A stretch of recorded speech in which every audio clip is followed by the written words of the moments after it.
what in Aliens would you change?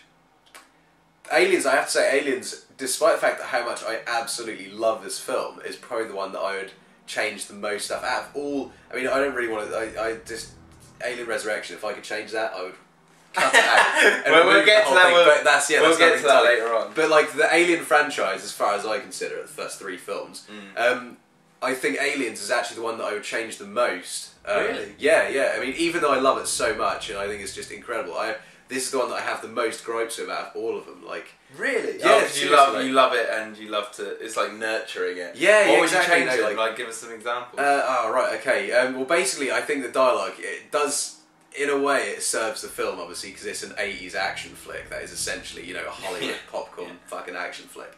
I would try and make it a bit more believable. Like little less one-liners. Yeah, maybe like when Ripley comes out and says, "Get away from her, you bitch," she doesn't say it. She's just terrified, and then she. Yeah, then just wades in. Like, I mean, even if she just like, you know, she just kind of like, yeah, I don't know, like that part, yeah, that kind of grates on me a little bit. But like, I mean, to be fair, there's still not that much in this film that I would change. I just like, because I mean, with Alien, you know, I look at the film and I don't think of anything I would like to happen differently. But with this, you know, I think a bit of the dialogue I'd change. You know, like, I'm trying to think what else. Like, it's really hard to think, but yeah, I mean, I don't know. I do like the pace in this film as well. Like, you know, do you prefer the director's cut? Yeah, I fucking love the director's cut. I do as well. Oh my god, it makes it so much better. It's just. But you ridiculous. see the derelict in the director's cut. Like it shows you that you're on LV-426 a lot more than just directly referencing it. Yeah. But like my kind of overall feeling of Aliens is it's probably the best bit of science fiction world building, or the best bit of world building in general for any film I've ever seen in my entire life. I've never seen a film that has expanded upon a previous film so well, so well balanced, so well paced. Well, just a side note to that, like the opening of this movie, he recreated the inside of the narcissist.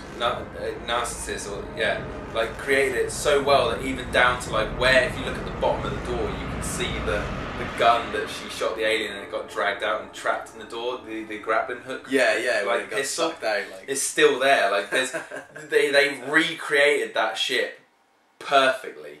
That's it is perfect, and then like even the hairstyles, everything, like it just blends. Obviously the hairstyles change throughout the film because she gets it cut or whatever, but like at the beginning it's not. She looks exactly the same as she did in Alien. Yeah, totally. It's just perfectly glues together. That's it.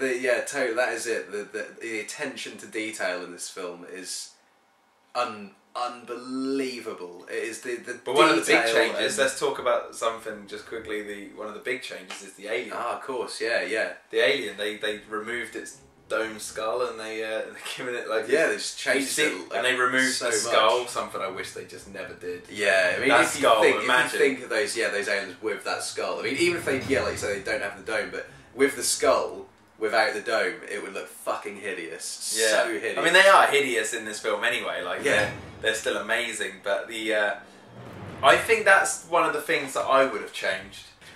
What do you think about the?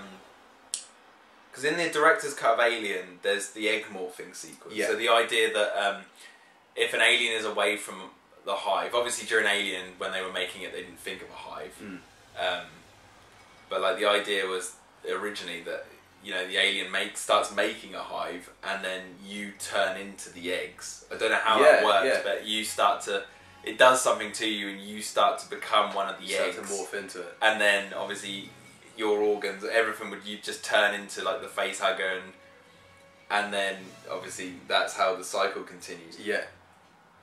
But what do you think about that compared to the Queen, or do you like me, do you like both? If I might make so bold, that's a really good point, because like I really fucking love like the Queen design, and I love the fact that it's like, but I still think out of the two, if I could choose one for what the alien is supposed to represent, it would be the egg morphin. I think that fits the alien better than having a hive with a queen. Like, I think it's more disturbing. I mean, the queen, and I'm gonna like. I think AVP, the first AVP proved it. A lot of people viewed the queen as more like a giant dinosaur.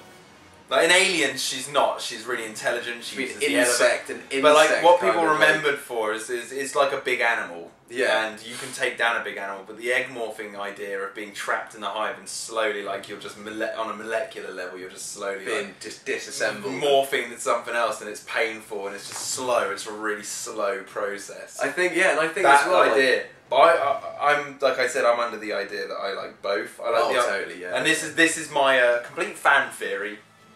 This is my idea for that. The alien in the first one. Now we know there's a hive, by the way. The alien in the first one is away from a hive. There's no queen. There's no eggs on that ship. It's the only when Kane when the alien bursts from Kane, it's near the derelict. I think they're still on LV-46. I could be wrong there, but it's not. I don't know. It sounds like a wild fan theory. I'm just going to sound like an idiot here, but like it's not too far away from. Because they allude to the aliens consent to each other.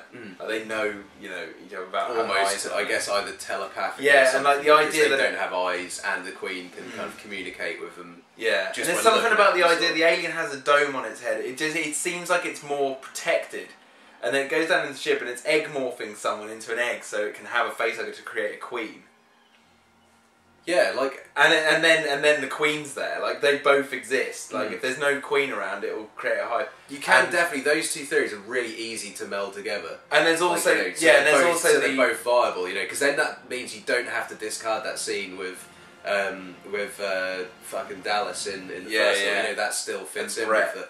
Yeah. There's the obviously there's the idea that the alien in the first one, when it's in the Narcissus, it's dying, like it's been away from its hive or a load of new aliens or whatever. It's dying. That's why it's so slow and it's just hiding, like it's just gonna die. And it kind of flops out on the ground when it gets out of those pipes. It doesn't have much energy left, and so it created and that's after the eggs are destroyed. That's after she's blown up the ship. And obviously it must have spent a lot of energy to try and start this hive. Yeah. And I really like the idea that the aliens can be quite that vulnerable in a sense that if they don't have what they need, they will start to die. Yeah. Yeah, and that reminds me of one of the comics actually. I can't remember. It's a Labyrinth. Yeah, Aliens Labyrinth. Yeah. Where that massive alien hive on that planet gets infected by that fungus or that bacteria, which is just killing off the aliens. They're getting weaker and weaker and weaker, and it's just something they are vulnerable to. I quite like that idea. I've always held both. I mean, there's a lot of people out there who prefer the egg morphing to the queen, and there's a lot of people who just say, no, the queen is just awesome. But I like both. I mean, my canon of the Alien franchise at the moment, we'll get into the other ones, but at the moment, as it stands, as we're talking through, it goes Alien, the director's cut, and Aliens, the director's cut. Yeah, totally. So far, that's our canon. So far, that's my the personal canon. I'd be inclined to agree with that, because both the extended editions add stuff in that doesn't break the continuity of either, and all it does is just adds to how excellently thought out it all is. It adds a lot more to the alien. Yeah, totally. But yeah, with the alien, back to about the whole egg morphin versus the queen sort of idea. I love the queen idea because it's an excuse for something really crazy, really cool, really really awesome to see. A giant, How do you deal with the alien from the first film if it's even more intelligent and exactly? Human? You've got this sudden whoa, the alien that was lethal already is now 18 feet tall and can smash through anything. And lay eggs. Yeah, lay eggs, just a machine to create more of them that's even more lethal than a single alien on its own. But I think the alien egg morphin is so much more horrific. It's absolutely horrifying to see, and that's the thing as well, is it is such an alien method of reproduction. I can't think the only thing. The queen is the only thing that's like that in nature is a virus, and viruses by or a fungus. Yeah. But it's just to have a creature that is alive and so big that acts like a virus, which is still debated whether it's actually a living creature or not, because it doesn't fulfill certain criteria for life. having this giant lethal organism, and that is the way it reproduces. By not only does it infect people directly using a face hug, it also corrupts you by turning you into an egg, which you then become that whole the vector, the method by which it infects people. You become that. And on top of that, you got the whole chest bursters. Yeah, you know, like it's like you. Yeah, it just adds another level of. By the way way, that it if all this works out, all this horrificness works out, there's still going to be face huggers going around raping people. Yeah, basically, yeah, you know, like even you know, the indignity in death doesn't end. You know, it's just the aliens are such like assholes. They're just you know that is why I love the egg morphin thing, is because it's just so bastardly, so hideous, such an awful like alien trait for it to have. And I appreciate that, you know, having a hive and a queen is like, you know, easy for people. I still love it. Like, I think that idea of like having the hive and the going there and totally. like the aliens, like they're her beck and call. I like the idea of an insect kind of based hive mind. But I love the process that has to go through the alien's life cycle in order for a hive to even exist. Yeah, you know what I mean? Like, you have to go. Factors. You could go through the egg morphin sequence. You have to get things right. Alien Free, we'll get to that later, brings a lot to the table in terms of how a hive comes about. Yeah, like it's just awesome. And then once the hive is built, you've got a fucking hive full of aliens and a queen, like, and then eggs everywhere. Like, it's just incredible. Like, because people just think, oh, it's just a hive, but it's not. Like, you got to get to the hive. You got to get the hive built. They can just they and then once they've got it established, they can just take people, increase. The fact they hide in all the walls, like in Aliens with. It's like the actual physical hive is just an extension of their own bodies. Like, yeah, that's what I always imagine it is as well. You know, like, I mean, this is touched on in a few bits of the fiction, but they're like, you know, they have almost like a spider's web. You know, they can sense things that are on. I've always thought that. I always thought if you touch the wall somewhere, they're gonna feel it. Yeah, and it's not gonna be like a ripple effect. It's gonna be like. They'll feel it. It's like like you're just their nerve endings. Their nerve endings are on the wall, but they'll know where that comes from. And they can just flood over there. That's pure speculation. That's just the way I always like. Oh to think of it. totally. Like, but I mean, I suppose you can kind of logically assume that because the hive is so organic anyway. Yeah, and it looks like it's just made out of their bodies. You can kind of think, well, you know, maybe it is an extension of their bodies.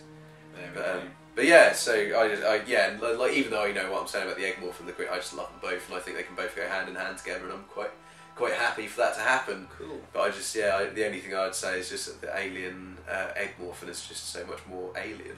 Yeah, and it needs. I think if they're gonna do Prometheus 2, I'd love to see something like that, because they kind of hinted at that sort of thing with the whole black goo. We'll get to that, but like, there's that whole idea of the egg morphing idea is still resonating in Ridley's work at the moment. So maybe we'll see something like that in the future. Yeah.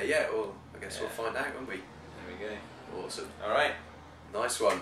We'll see you in the next one. This was all about life, is what I like to call it. We had birth, we had life, this is and then, now we've got death coming up. Yeah, and totally. We're probably going to talk for ages now. Alright, we'll see you soon.